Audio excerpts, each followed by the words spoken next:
everyone, welcome back to another video on the channel. Thank you very much for joining me. My name is Warren Bennett. We've got Trev mooching around the garden somewhere. He's actually asleep out of camera shot there, so it's probably just going to be me for this one, which is all about the most common fault I see in club golfers. Now if you do this, it's going to be really restrictive to your golf swing and then obviously the performance. But if you do it right, it can really improve your performance, give you a little bit more power, more speed and more consistency. The really difficult thing about golf is some things have to be still to allow other things to move. And I'm going to tell you one of the most common faults I see in club golfers and how you can fix it. So I'm just going to get the front camera set up and we'll see you in a bit. Okay everyone, so we're just going to get straight into it. So I'm just going to hit some balls and I'll talk while I'm hitting. So as you can see when I'm hitting this shot here, I've got a 7-iron. Like I said in the intro, what you want to do, you want to try and get things moving but other things stay still. And it's the separation between the bottom half and the top half is one of the most common faults I see in club golfers. Now a lot of club golfers and a lot of golfers out there tend to kind of hit the ball with restriction. What I mean by that is they don't hit it as far as they should, they don't create the speed they should, because there's body parts that are moving incorrectly. Everything moves in unison. So you can see your head goes past the ball here and you've created no separation. Halfway down here, and now you're in this kind of no man's land place where you're kind of having to back away. So you've got this kind of lean into and then back away here. So it looks like you're backing away. So it probably feels like, oh, I keep lifting up out of it. But really the problem is you get into the ball too quickly, everything's too onto your left side too quickly, too steep because of that, and then you're having to back away. That's really going to be restrictive to what spin that's being put on the ball, so probably a slice spin, and then how you're kind of hitting the ball out the centre and how you have to kind of back away, and that loses distance too. So really what you want to try and do is when you get to the top of the backswing, you really want to try and get your bottom half moving laterally whilst you stay back. Now I did a video on this not that long ago about the hips, so take a look at that after this one if you can. I see very rarely I see club golfers doing this too much, so it's like they kind of top half stays kind of back, so I mean the head, so you can see there with the line, my head stays pretty much behind the ball or where it was at the top of the backswing anyway, but my legs go forward, and that's the type of look you're looking for, especially with a driver everyone. If you're struggling to hit a driver, you're probably de-lofting it, which a lot of people do by this kind of leaning and over the top look, which sends that 12 degree, 10.5 degree driver, whatever you've got, kind of halves that into a 4, 5, 6, whatever. That's not going to get off the floor. What you're looking for to put natural speed and loft on the face is you want to stay back, but you want to try and get your weight moving off your back leg here. So all my weight's moving forward while I'm staying back, and there's the separation. That's probably a little bit exaggerated. If I wanted to hook the ball or start one up the right and draw it, that's the type of look I'm looking for. From the behind view, you can see my left arm still.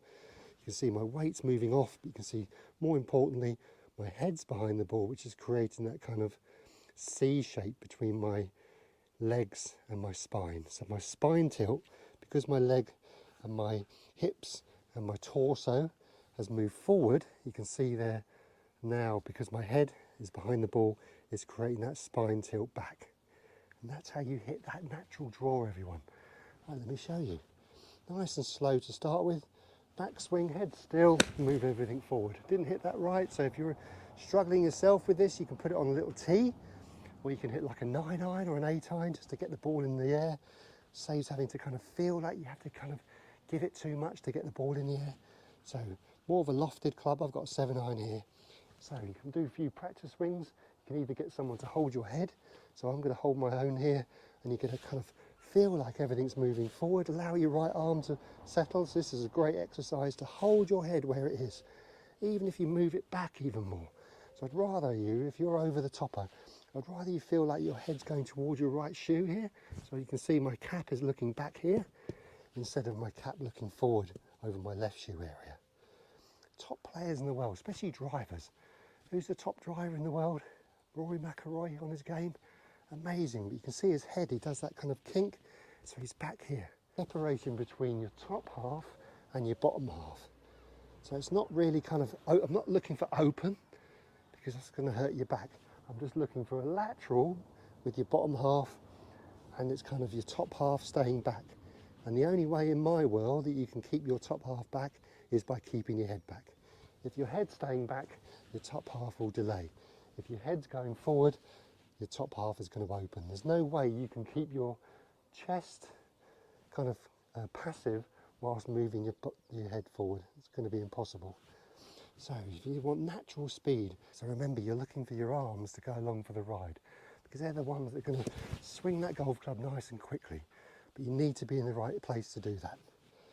So next time you play, top of the backswing, keep your head back there and move everything forward. Allow your arms to drop nice and light, but remember you're keeping your head back whilst you're kicking everything forward. Getting off your right side, onto your left, but you're keeping your head as far back as possible. Right, let's hit one. It should draw. Put a slow motion up, that's definitely started right. I don't know if I've released that enough to draw back. Oh, pretty decent, I'll take that. Separation, everyone's the biggest thing. This is one of the hardest things in golf. Things stay passive while everything moves. It's not all in one. So it's kind of there's a difference between your legs and what your body does, especially coming down. So I love this exercise too. You've seen all these exercises, there's nothing new here, I'm not reinventing the wheel. But your backswing, right, take your left hand off, hold something. So I'm going to imaginary, I've got to hold a chair there. So I'm going to kick everything, I'm going to keep my hand there. So I'm not going to allow my hand to go forward with me. So I'm going to really having to stay back. Wow, even that to me is like, wow. But you're keeping your hand here, you're not allowing it to move this way at all. So from the front camera, it's staying out to the left there. So allow your arms and hands to swing down, and allow the club to swing through. You can see there I'm kicking in my right knee, I'm not twisting it, but it's really going to keep me nice and passive. You can see from the behind view there, my shoulder's still there. And what that does, it allows my arms to swing down and release. What a fantastic exercise that is. Keep everything out in front. You don't even need a golf club, but it gives you that kind of weight. So kick in my right knee, so my right knee is going towards my left toe, and then I'm allowing my arms and hands to drop down. Just keep back, keep that top half back, everyone, especially if you're an over the topper. Because what you want to do, if your steering wheel is correct, which is your top half, your torso, your arms and hands will want to perform a little bit better as well. And I call that natural speed. It gives you the natural speed where you can kind of let go of this club and release it properly. Right, let's give it one. What did I hit that last one? 160. I think I can do better than that. A bit thin. 159.7. I think I'll stick on that one. So remember, separation. It's one of the biggest things. I've played with so many club golfers that don't have that separation, and they really limit the amount of speed and then distance that they can hit the ball. And a lot of people I've heard, and a lot of people you probably yourself have heard, that they struggle to hit a driver. Now why is that? Obviously it is difficult, hasn't got a lot of degrees, so you must put natural loft on that face. You can't de-loft it. If you de-loft it, you're probably going to hit a squeezy fade or a slice. So being able to stay back but allow everything to move forward is really going to help with that driving too.